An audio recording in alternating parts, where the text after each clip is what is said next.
दोस्तों, अगर आपकी कोई मन्नत पूरी ना हो रही हो या फिर तमाम प्रयासों के बावजूद आपको करियर में सफलता न मिल रही हो या व्यक्तिगत जीवन में परेशानी चल रही हो, मसलन कोई भी दिक्कत हो, तो परेशान होने के बजाय सावन सोमवार का व्रत करके यहाँ बताई गई व्रत कथा का पाठ करें।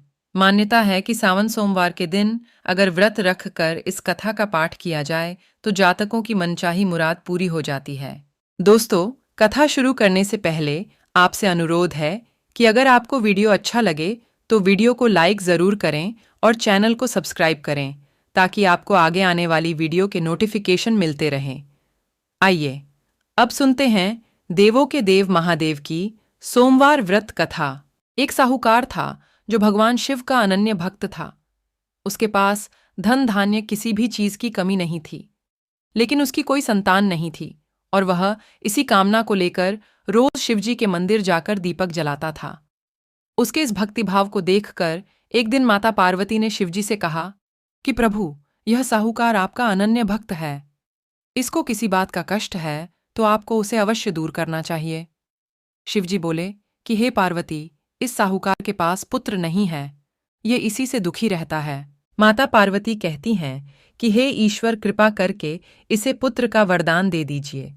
तब भोलेनाथ ने कहा कि हे पार्वती, साहूकार के भाग्य में पुत्र का योग नहीं है। ऐसे में अगर इसे पुत्र प्राप्ति का वरदान मिल भी गया तो वह केवल 12 वर्ष की आयु तक ही जीवित रहेगा। ये सुनने के बाद भी माता पार्वती ने कहा कि हे प्रभु, आपको इस साहूकार को पुत्र का वर देना ही होगा, अन्यथा भक्त क्यों आपकी सेवा पूजा करेंगे। माता के बार बार कहने से भोलेनाथ ने साहूकार को पुत्र का वरदान दिया, लेकिन यह भी कहा कि वह केवल 12 वर्ष तक ही जीवित रहेगा। साहूकार यह सारी बातें सुन रहा था, इसलिए उसे न तो खुशी हुई और न ही दुख। वह पहले की ही तरह भोलेनाथ की पूजा अर्चना करता रहा। उधर सेठानी गर्भवती हुई और 9वें महीने उसे सुंदर से बालक की प्राप्ति हुई। परिवार में खूब हर्षोल्लास मनाया गया, लेकिन साहूकार पहले ही की तरह रहा और उसने बालक की 12 वर्ष की आयु का जिक्र किसी से भी नहीं किया। जब बालक 11 वर्ष की आयु हो गई तो एक दिन साहूकार की सेठानी ने बालक के विवाह के लिए कहा, तो साहूकार ने कहा कि वह अभी बालक को पढ़ने के लिए काशी जी भेजेगा। इसके बाद उसने बालक के मामा जी को बुलाया और कहा कि इसे काशी पढ़ने के लिए ले जाओ और रास्ते में जिस भी स्थान पर रुकना वहां यज्ञ करते और ब्राह्मणों को भोजन कराते हुए आगे बढ़ना। उन्होंने भी इसी तरह करते हुए जा रहे थे कि रास्ते में एक राजकुमारी का विवाह था। जिससे उसका विवाह होना था वह एक आंख से काना था।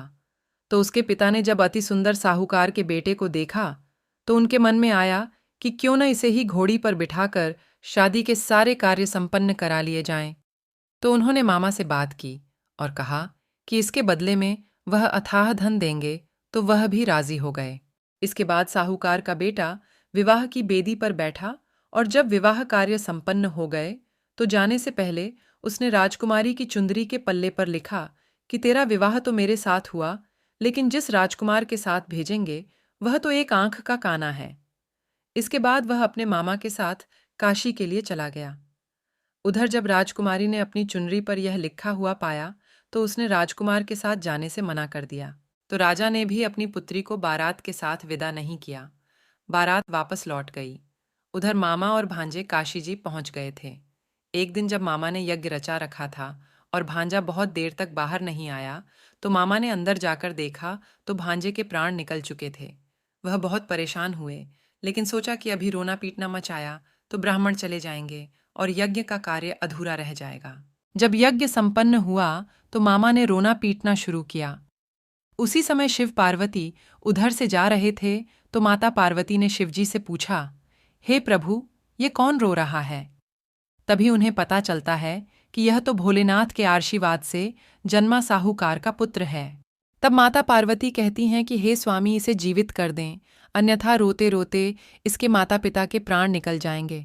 तब भोलेनाथ ने कहा कि हे पार्वती, इसकी आयु इतनी ही थी सो वह भोग चुका। लेकिन माँ के बार बार आग्रह करने पर भोलेनाथ ने उसे जीवित कर दिया। लड़का ओम नम शिवाय करते हुए जी उठा और मामा भांजे दोनों ने ईश्वर को धन्यवाद दिया और अपनी नगरी की ओर लौटे।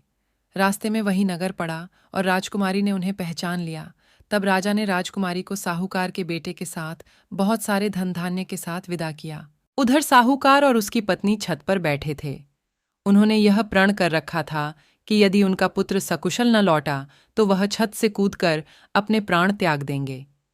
तभी लड़के के मामा ने आकर साहूकार के बेटे और बहू के आने का समाचार सुनाया, लेकिन वे नहीं माने, तो मामा ने शपथ पूर्वक कहा। तब तो दोनों को विश्वास हो गया और दोनों ने अपने बेटे बहू का स्वागत किया। उसी रात साहूकार को स्वप्न में शिवजी ने दर्शन दिया और कहा कि तुम्हारे पूजन से मैं प्रसन्न हुआ। इसी प्रकार जो भी व्यक्ति इस कथा को पढ़ेगा या सुनेगा, उसके समस्त दुख दूर हो जाएंगे और मनोवांछित सभी कामनाओं की पूर्ति होगी।